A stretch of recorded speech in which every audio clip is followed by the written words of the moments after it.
Bonjour à toutes et à tous. Nous vivons une époque de grands troubles, plein de problèmes, partout ici et ailleurs. Et cela est dû à problèmes climatiques, problèmes humains, aux catastrophes économiques, aux guerres et aussi à la peur qui s'installe aujourd'hui chez les gens parce qu'il y a beaucoup de chômage, il y a de la précarité, il y a de l'insécurité, il y a des attentats, il y a des émeutes, des révoltes, de l'immigration, de l'indifférence, des bouleversements euh, de tout genre et de la peur. Surtout, on le sent maintenant. On le sent, les gens sont désorientés, sont complètement égarés et c'est la confusion, la peur qui s'installe. Et justement, ces peurs, par exemple, sont aggravées par le manque de perspective.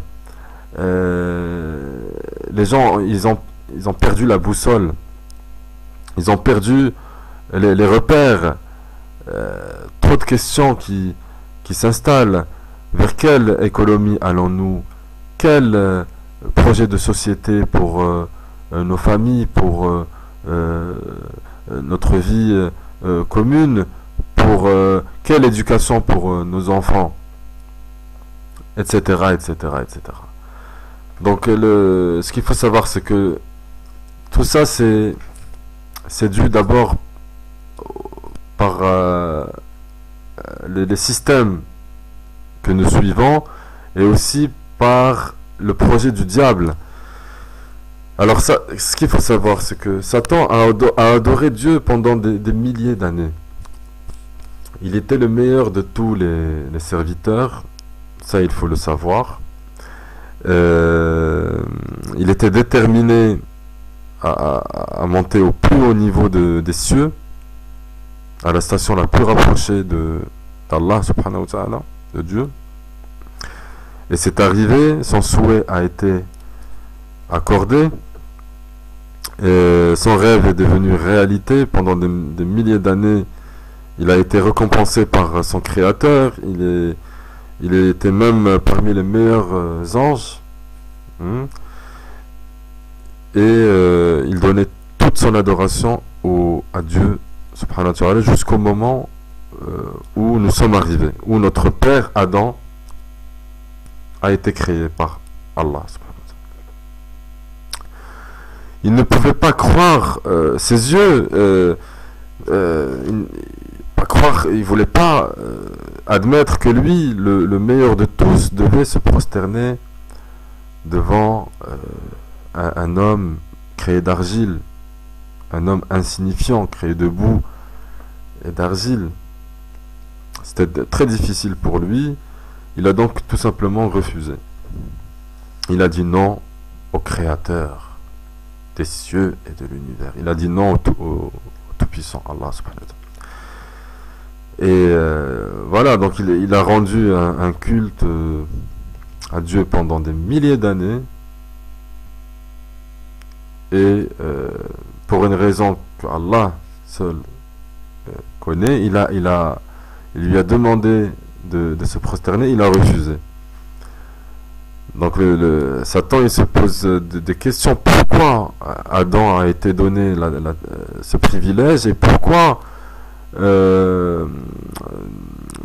depuis combien de temps Adam a fait la même chose pour mériter tout ça?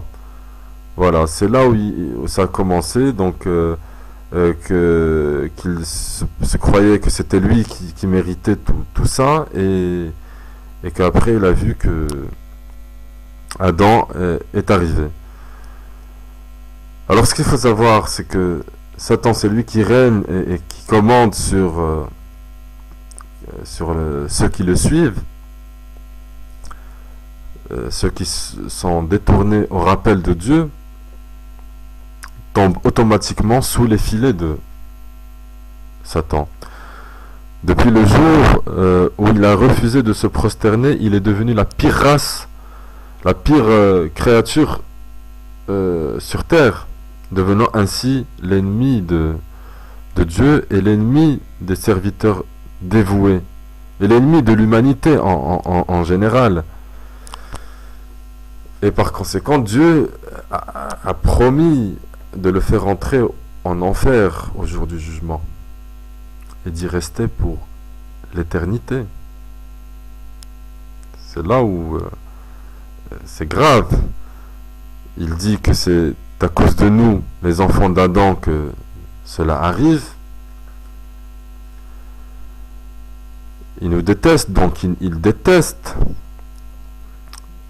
Il nous déteste et nous envie de la même façon qu'il envie notre père Adam. Depuis que nous sommes nés, il essaye constamment de nous amener au péché pour nuire à notre vie, car il ne veut pas aller tout seul en enfer. Il veut que nous tous partageons avec lui la douleur de l'enfer et les malheurs qui l'atteindront sans doute. Il veut nous voir brûler, il veut nous voir pleurer, crier comme il va le faire, et souffrir. Alors, faites attention.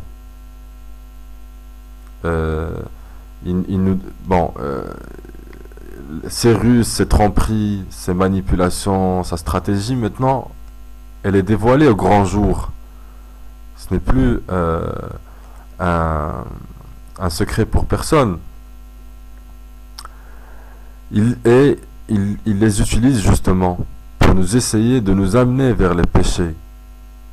Comme il le fait très bien, il entre dans notre cœur et sème la corruption, la peur, la confusion, etc. Et c'est la terre entière qui est concernée.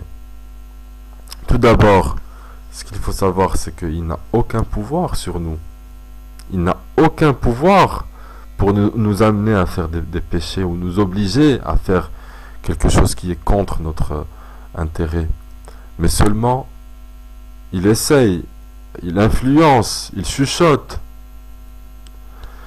Il influence notre libre arbitre qu'il peut nous amener à désobéir à Dieu. Alors, son plan à lui, ce Satan, c'est de nous faire détourner des gens du bien. Sa stratégie, c'est nous égarer. Il nous amène d'abord à l'infidélité et ensuite à associer des partenaires à Dieu, Allah subhanahu wa ta'ala.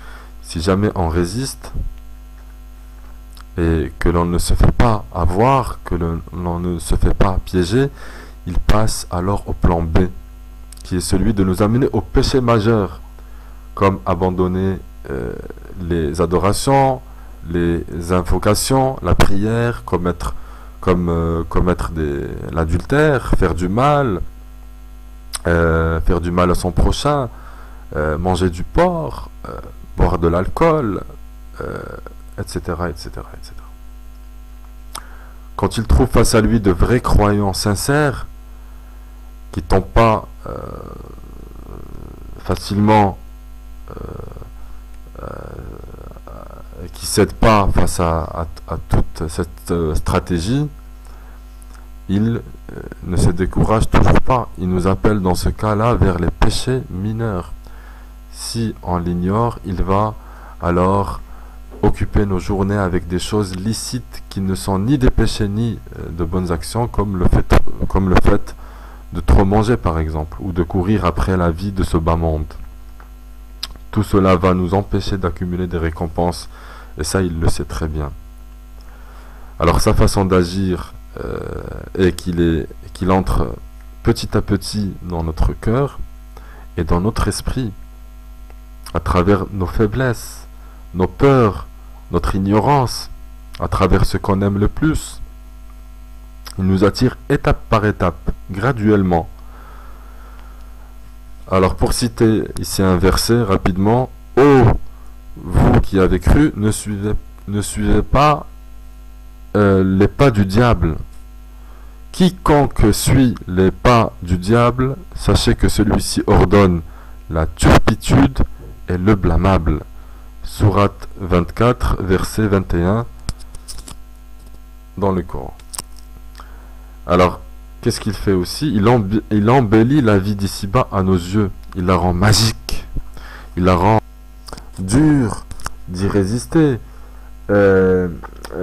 Difficile de rejeter la richesse, le pouvoir, la célébrité, les femmes, l'argent, etc., etc. Tout ça devient le centre de toutes les pensées. Alors il nous amène aussi à courir d'un désir à l'autre, commettant sans arrêt de mauvaises actions. L'une des affirmations le plus utilisées par celui-ci, et aussi par les adeptes de Satan, c'est: vous vivez qu'une seule fois, la vie est courte, vous avez qu'une vie pour vous amuser, donc profitez-en le plus possible, etc., etc. Donc faites attention à toutes ces ruses et à toutes ces manipulations et tentations. Je vous remercie de m'avoir écouté et à la prochaine.